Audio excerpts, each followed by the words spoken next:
This week I got to cross something off my bucket list and play in my first ever D&D game. I got to create a character, I had impact on the story. It was so much fun. Though, of course, being an artist, I had to draw my character. Unfortunately, I was a little pressed for time before the campaign, and all I managed to come up with was this. Horrifying and not too great. So today we're going to be taking this 5-minute sketch I've done, throw it away, and redesign this character from the ground up. But without further ado, let's design a D&D character. Let's create some chaos!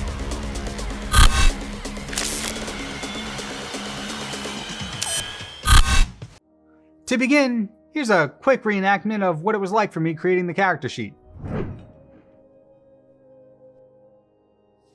Yeah, I very quickly got overwhelmed with all the different races and classes you could choose from, and since I only had about 2 hours to create a character, I chose a select few that sounded interesting, read their descriptions, and ended up on a plasmoid rogue, which I think was pretty interesting. I specifically liked the idea of this being of just like a jelly-like substance with like weapons floating around in it, and it being able to like regurgitate or fire out weapons from its body at the attackers.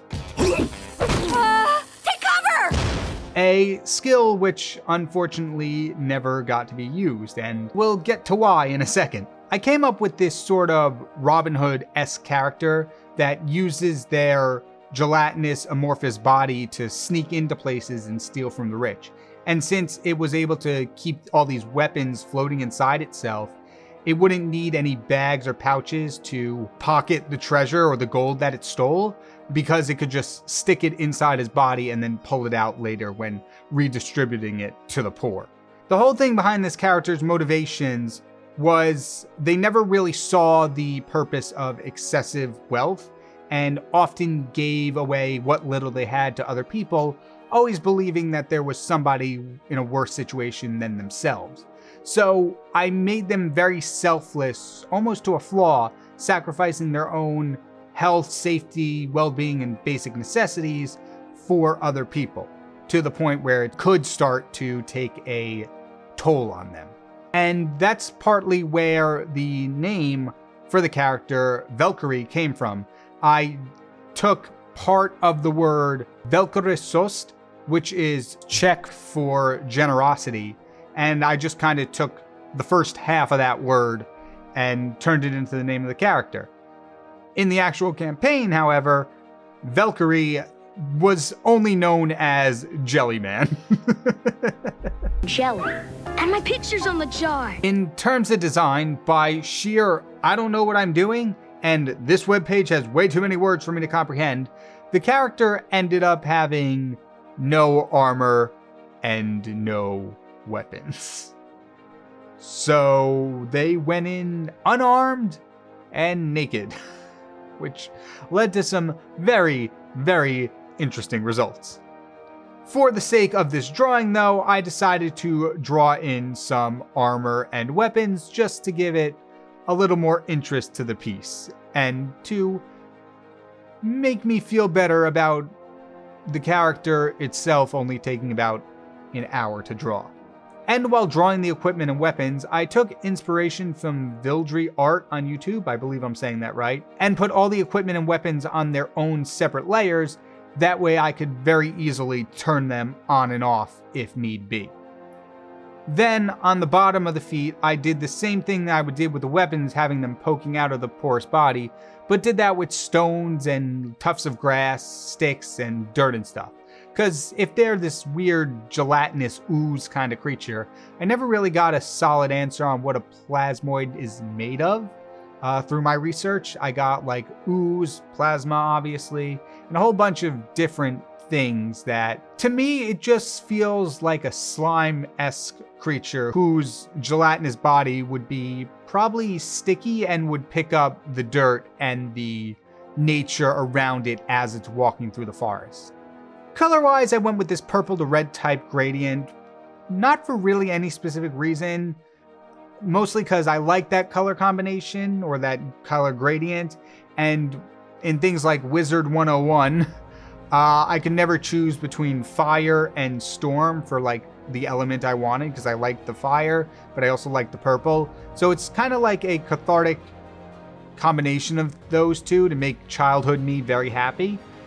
And then when I went out after I designed the character to buy D&D dice for the game, I came upon a set of dice that was the exact purple to red gradient that I had chosen for the character, which worked out really, really well. And so, needless to say, I bought them. And as you can undoubtedly tell at this point, I tried something different from almost everything else that I've done on this channel, and that is I decided to use no line art in the final drawing. I still used it for construction and just to get a placing of everything, but I wanted the goop to look more fluid, so I forgo.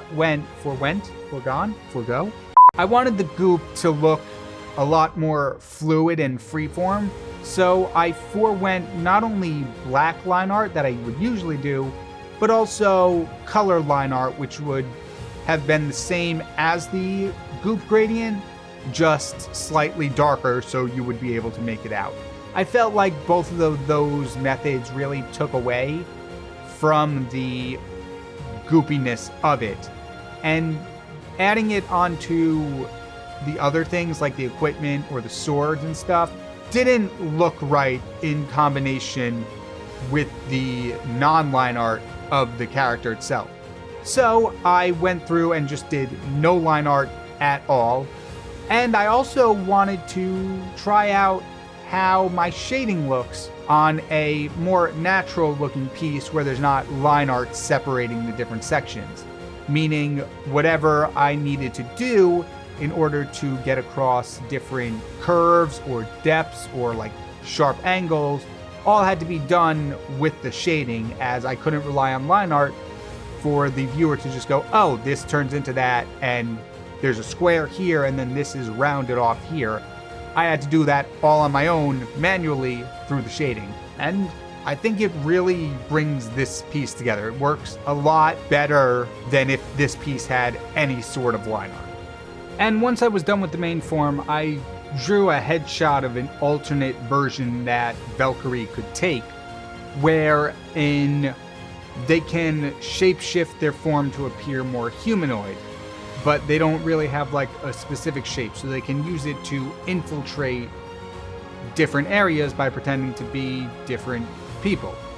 But it's not perfect. They still keep that purple to red gradient of their plasma, for lack of a better word. And so they use the hood to cover up any of the imperfections that may persist when they change their body structure. And though I didn't change as much as I was expecting from my first initial sketch or drawing to the final one, I still really like how it came out. So, let's take a look.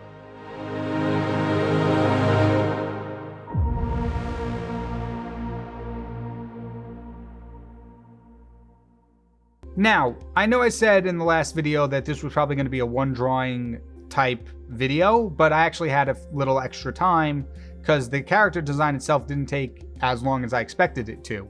So I wanted to draw one of my favorite parts that happened during the campaign.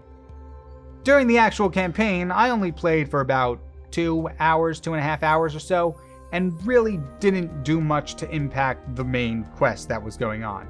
However, what I did do was fall into a hole by rushing into a cave, Leroy Jenkins style. Let's do this, Leroy Jenkins! And repeatedly punching a flaming pile of paper, which is what I'll be drawing here. Let me set the scene for you. The party finds this cave. They're chasing after a gnome-like creature, and the trails lead them to this cave. There's a few traps inside the cave that most of the party is cautious about. Jellyman, however, decides to rush full force into the cave.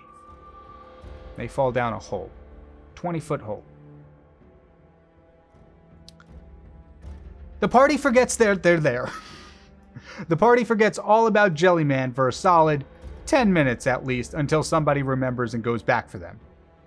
That's fine. They get him out of the hole, and they wind up in this big room where they come face to face with this gnome-like creature. And an intense battle ensues. Everyone in the party is taking their turns wailing on this creature. But then, as the creature starts getting the upper hand, one of the party members turns around and uses their lightning staff on this table full of paper and documents.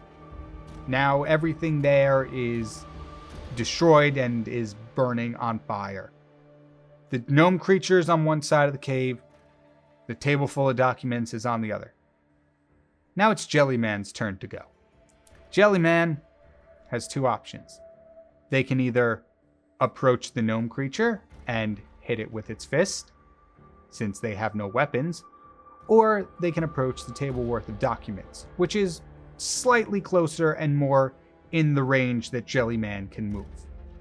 Jellyman approaches the table of paper, and in their infinite wisdom, begins to punch the paper that is on fire repeatedly.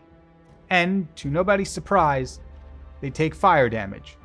But that doesn't stop them as they continue repeatedly punching the paper until it is nothing but a pile of ash. What actually happened to the gnome creature? I have absolutely no idea. I was too busy punching paper to pay attention to the rest of the quest. But overall, it was so much fun, and as a first go-around of D&D, I couldn't have asked for anything more.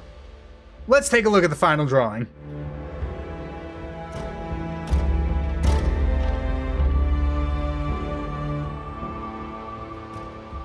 I gotta say, it was really cool to try something new and dive into a topic that I'm not too familiar with, but I'm learning. So let me know if you want to see more D&D content on the channel. I've had other ideas in the past of things to do with D&D, but I wasn't too sure about how people would like them. So let me know down in the comments if you want to see more D&D stuff, either original or turning things into D&D. And if you want, feel free to bounce around the channel, check out some other videos. There's some other cool character design there for original stuff and some other turning things into other things. So I hope you'll find something you enjoy.